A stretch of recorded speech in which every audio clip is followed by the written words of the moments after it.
Hi everyone, Az here from HeelvsBabyface. This isn't the first cut of this video that I've made. I actually did a completely different cut to start with, where I was talking about TODD Howard and trying to give him some benefit of the doubt from how he used to be to how he is now. And then I just thought, why? Why am I doing that? What is important with somebody is who they are in the here and now, in the present. Because whatever they did in the past is irrelevant. It's what they're doing right now that is very much the relevant thing. And right now, TODD Howard has a reputation, and rightly so, of being a big fat liar. And so he's just done an interview, a fluff interview. I mean, I'm just calling it how it is. I'm not trying to be mean. A fluff interview with IGN, where essentially he's advertising Fallout 76 being at E3. And they're going to show off some future plans for the game. And so that's why he's really there. Now, in all fairness to Ryan, is it McCaffrey at IGN? In all fairness to Ryan, he does prompt Todd on a couple of issues about Fallout 76, about how it wasn't particularly well received. You know, nothing groundbreaking in terms of info, but at least he caused Todd to respond to that. And we have some half-truths, really, with TODD Howard here. And again, we have just some complete BS. So let's just kind of get into this as to what's said. Again, pages. When he describes Fallout 76, TODD Howard, at the launch, he admits that they were going to have bumps when it came out. What he called bumps when it came out. In other words, they knew that this game wasn't ready. He said that the new systems were going to cause problems. Now, in all fairness, what systems? If Todd could explain what systems were going to cause problems, we could get some context on this. But when Fallout 76 came out, it was just an empty open world with no NPCs and pretty much nothing to do. The world events were awful, terrible, boring, and there was only about 3 different ones. It was bug-ridden to the nines.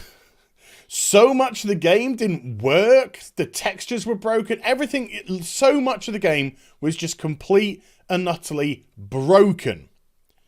So if we had an understanding from Todd of what systems, sure. But why was the game itself completely vacuous? That will play a part later, again, in the video. And he said that this was not the type of game people were used to from us. And we were always going to get criticism on it. Now, that in itself, I wouldn't say this is a lie by Todd, by any stretch, but that isn't necessarily the case. You can change what your company does. You can have different styles of game, and they can be just as well received, or people can understand that you're trying something different. The thing about Fallout 76 was it looked to be exactly what it was. A cheap and nasty cash-in on the live service business. Because from day freaking 1 of launch of Fallout 76, it was pushing microtransactions, costumes, this, that, emotes, blah, blah, blah. Hairstyles, which were free on Fallout 4. All this kind of stuff. It was clearly them designing a live service platform to sell you digital shite.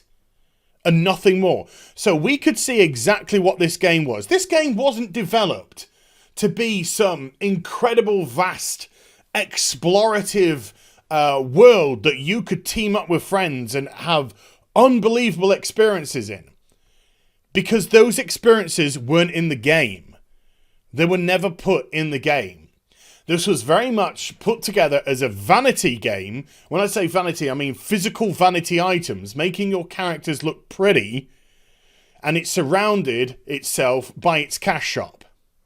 So, yeah, you are going to get criticism for that. You are going to get a lot of criticism for that, because people, when they're paying full price, are expecting a full game, not an empty, broken world where you're literally just trying to say to people, buy our shit, buy our digital shite. And he said, we knew this wasn't going to get a high Metacritic, this wasn't going to be a high Metacritic game, but we knew it was something we wanted to play. And I'm just kind of like looking around to myself and saying, play what? This is where he starts to come across as a liar, starts to come across as disingenuous. You want to play a broken, buggy, empty game with no soul whatsoever that is centered around a microtransaction store. That is what you at Bethesda want to play. I don't think so. I don't think so. The reason why you use the Fallout license is because you wanted the familiar. If you created a brand new license for this game, it would have probably have gone down even worse. But you used the Fallout brand so you could rake in some loyalty from some people who are huge Bethesda fans. I was a huge Bethesda fan before all this Fallout 76 nonsense. And so you use that familiar to hook them in, and some people you know you're going to be immune to criticism with because they are so deep in the love of your franchise. We can see it with the World of Warcraft. It's almost like Stockholm Syndrome. We see it everywhere. So that's why it was wrapped up in a Fallout 76 bubble. A Fallout universe bubble, I should say. And then he said one of the worst things that I could possibly hear from a game developer. Because this, unfortunately, folks, marries what Andrew Wilson has been saying at EA. Instead of releasing games like Anthem as ready, we're going to start doing soft launches, i.e. broken game that we're going to say, hey, you're still paying full price because we're giving you early dibs on this game and you can see it develop and grow over time. Fuck off, mate. And he said, it's not how a game launches, it's what it becomes. No! No, Todd. No. It is very much how a game launches. And this will come back to bite him in a little bit. It is very much how a game launches. Do you know why? Because there's a wonderful expression which has been going on for hundreds and hundreds of years. And that is, first impressions last. And it's a big reason why that has lasted the test of literally hundreds of years, because you can never make a second first impression. Never. You can change things. You can make things better. There is no doubt about that whatsoever. But you are going to run off, if you give a bad impression, the vast, vast, vast, vast majority of an audience. And you're going to be left with scraps. Now, if you're happy with scraps because you think there might be a whale or two in there that you can milk for some money, that's your prerogative. But the bulk of the audience that really should be looking at your product, they're gone and they ain't coming back. They're not going to give you the benefit of the doubt. Once bitten, twice shy. Do you know why all these cliches are cliches? Because they have stood the test of time. So if you think by making some tweaks to Fallout 76 over the course of the next couple of years or so is suddenly going to change everything around and get people coming back in their millions to play the game, you are living in La La Land. Absolute La La Land.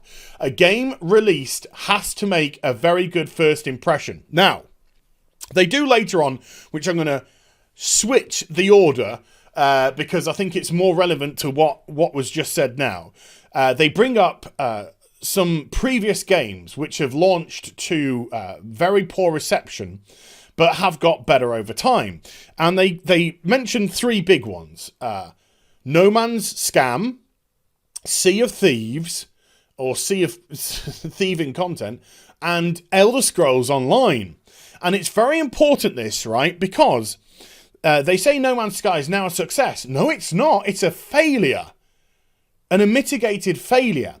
If you were to talk to critics about No Man's Sky now, then you'll probably hear that, oh, it's such a much, such a better game than how it launched. It's so much better now. You'll hear all of that. How many people, though, are playing the game? Well, I did a little look, and on Steam, it has an average daily player base of around about 3,000 to 4,000 people. Now, you may say, is that good or is that bad? How do I quantify this figure? How do I quantify these figures? Well, I think No Man's Sky sold over 5 million copies when it came out. So just think about that one. You sell 5 million copies of your game. It's a piece of trash, a mitigated piece of trash. You then spend a couple of years building it up. You have some people going, aren't they wonderful, sticking with it. They've had the bloody money off you. They sold 5 million units. They scammed you out of your cash. They're rolling in the bloody thing. So yeah, they can afford to start fixing the flipping thing. And now, a couple of years on, down the line, 3,000 to 4,000 people are playing it on a daily basis out of the 5 odd million purchases that it had. If you want to call that success, that's your business. And as regards to Sea of Thieves, on stream, on Twitch right now, they've got about 3,000 people watching. Tends to be one big streamer, one big Sea of Thieves streamer who tends to bring in over 2,000 to 2,500 people watching their stream. So when they go offline, I don't know how popular Sea of Thieves truly is. I have heard that there are some improvements, but again, in the grand scale of when it released to how it is now, are huge amounts of people playing Sea of Thieves? I don't think so. It doesn't look like it from all that I've researched, because I've looked into these games. Are they doing particularly well? No. And the reason why I leave the Elder Scrolls Online for last is obviously Elder Scrolls Online is now a success story. There's no denying that. The Elder Scrolls Online is a success story. So, gotcha, Az. He's gotcha. And that's their company. That is their company. That is, it's ZeniMax Online. But it's all part of the ZeniMax. It's all part of the Bethesda bracket. So, same company, they can turn this around. No. Elder Scrolls Online is completely different. You see, Elder Scrolls Online, number one, isn't a vacuous open world. Elder Scrolls released as a typical MMORPG. And by typical MMORPG, it went with all the regular MMORPG tropes. Start off at level 1, level up in the zone to a certain level, move to a next zone, up to another level, move to a next zone. So it was a very linear experience in the whole leveling procedure and then the end game, like a typical MMORPG. But they made some terrible decisions in terms of the monetization of the game. They had a subscription fee which was far in excess of the World of Warcraft's, which was asking for trouble considering how popular WoW was. And if you're trying to woo a WoW audience away from that game to your new MMO and you're asking for $3, $4, $5 more a month subscription fee, again, you're living in La La Land. That is laughable. Absolutely laughable. And then you couldn't get any gold in the game. Every mob dropped 1 gold. A tougher mob would drop 2 gold. And then they were selling freaking horses for 17,500 gold. So the only way to get a horse early doors, go to the cash shop, buy a $10 horse. The monetization elements of it were really, really poor indeed. And the game was bugged to hell. And the development team did a very stupid thing on top of that. Very stupid thing. They said, hey. All these people who are making videos and saying that the game's bugged, they are a few builds behind.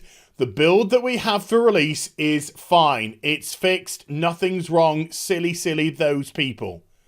This game is going to release bug-free. They said that. Bug-free. Came out, catastrophe. Bugs everywhere. All the bugs which people were complaining about, still there.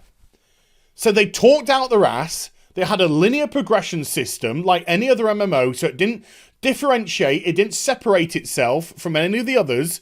It had a terrible monetization scheme with its subscription fee and its cash shop traps on top of that.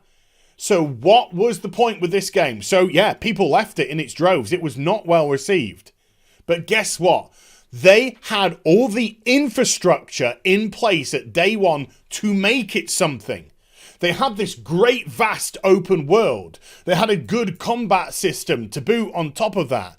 They had the lore elements of it. They had all these things in place. They just had to make sure they put it in the right order. So some very clever decisions were made. Right, put some bloody gold on mobs for Christ's sake. Let people get some flipping gold. That was an easy change to make. Why do we have to have a linear progression system? Why? We have this great world. We don't have to conform to every other MMORPG. All right, what do? We open up the whole world to everybody. Wherever you go, you scale. So you can go to whichever zone you want, do whatever stories you want, whatever quests you want, whatever exploring you want, anywhere. And because we've got so many zones, it's going to make the world feel massive. It was such a revolutionary change to the game, which made people flock to it. It was so clever. And they dumped the subscription fee within the first year. So you could play free to play if you wanted to. Some very clever strategic decisions, but they had all the infrastructure in place. Fallout 76 has nothing but a cash shop. That's its infrastructure. That's what everything has been built on, is the flipping vanity cash shop. It doesn't have the vast open world. It's got this vast wasteland. Vast wasteland of pretty much nothing. Wandering around. There's no cool events that go on. All the bugs are pretty much still there. I played this game 6 months after launch to see if there was any difference. I did it on stream, so I have proof.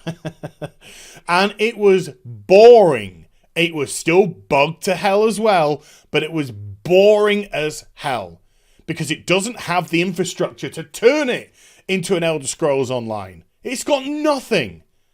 This game is going to take an almighty amount of fixing, an almighty amount, but more importantly, an almighty amount of interesting content to be applied to the game, and a complete reworking of the menu system to make it an actual online menu system, as opposed to just a pulled from Fallout single player game and rammed into this because there was no thought process put in.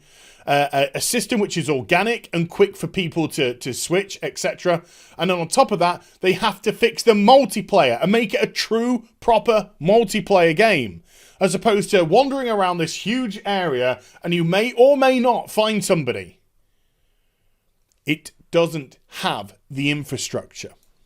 So, as you can see by the title of the video, he goes on to say that Fallout 76 is a, quote, fabulous game, and it's been, quote, very popular, which is just horseshit. It's not a popular game at all. You can just see how popular it is when you go onto stream again, on Twitch. Barely anyone's touching the game. Barely anyone. Go to the Reddit forums. The heavily upvoted posts are just like, what's your favourite superhero? You know, nobody's talking about the game. No one's interested in the game. The game's dead. The game is pretty much dead. It's not as bad as Anthem. It seems to have a few more people than Anthem, and that's saying something. But very popular. It's donkey shit. Absolute donkey shit. Then he just does what he does, which is come on for his advert. And his advert is, we're going to make some announcements for the future of Fallout 76 at E3, and we've got some great stuff incoming. Whatever that might be. I'll look, I'll watch, and I'll see what he's got to say about it. But, you know, this is a game which is essentially built around a live service model of fleecing people out of money for digital shit. And that's why it's not been well received. Your world as well is broken and bugged, meaningless and void, and just mundane. Mundane. The worst thing a game can be is boring, and Fallout 76 is the epitome of boring. So, yeah, Todd Howard just doing his Todd Howard thing, which is really disappointing because Todd does have charm. He does. He does have charm, and he does come across as a personable guy, right? So it'd be so much nicer if he actually once in a while decided to tell the truth. Instead of treating everyone like a moron, like a fool. Like, we're just here to swallow up all the garbage which get thrown at us. We can't even begin to have any respect for you back until you start respecting the people who have followed you, have purchased your products over the course of goodness knows how long. You know? This was one disaster with Fallout 76 after another. One disaster with everything. From the canvas bags, to the rum, to the mispricing of digital shite, in an effort to try and goad people into purchasing them, into pay-to-win items when it was promised they'll never be pay-to-win items. But until you start doing some apologies, until you start treating your audience like people and not cattle, you're never going to turn anything around. You're never going to turn anything around. Now, I will say this before I go, though, because I do think this is important to say. Because what is addressed in this as well is whether or not they think the failure of Fallout 76 is going to have a lasting effect on Bethesda as a studio. And Todd says he thinks it's going to have some effect. He'd said he'd be foolish not to think that. Me personally, look, I think if they, which they're not going to do this year, but if they show, when it's time to show, Elder Scrolls 6, and it looks like a great single-player experience, I think people are going to forget about Fallout 76 in a heartbeat. Not because they're forgetting the lies, but because the game will be forgotten about and no one will give a shit about it anyway. If Fallout 76, if the Elder Scrolls 6 looks like a true, legitimate, single-player Elder Scrolls game, I think all will be... When I say all will be forgiven, I just don't think people are going to use the Fallout 76 argument. But it's got to be a doozy. It has got to be an absolute doozy. And it can't be a scam merchant game. And it can't be a live service game. And it can't be a game that has a cash shop and, you know, all that shite. So there we go. The Todd Howard rant comes to an end because, you know, would be nice if he could actually tell the truth once. So I hope you enjoyed the vid. If you did, do get a thumbs up and also subscribe to the channel. Follow me on social media and Twitch for live streaming links. They're in the description box down below. And I'll be back with some more stuff very soon. You take care. Bye for now.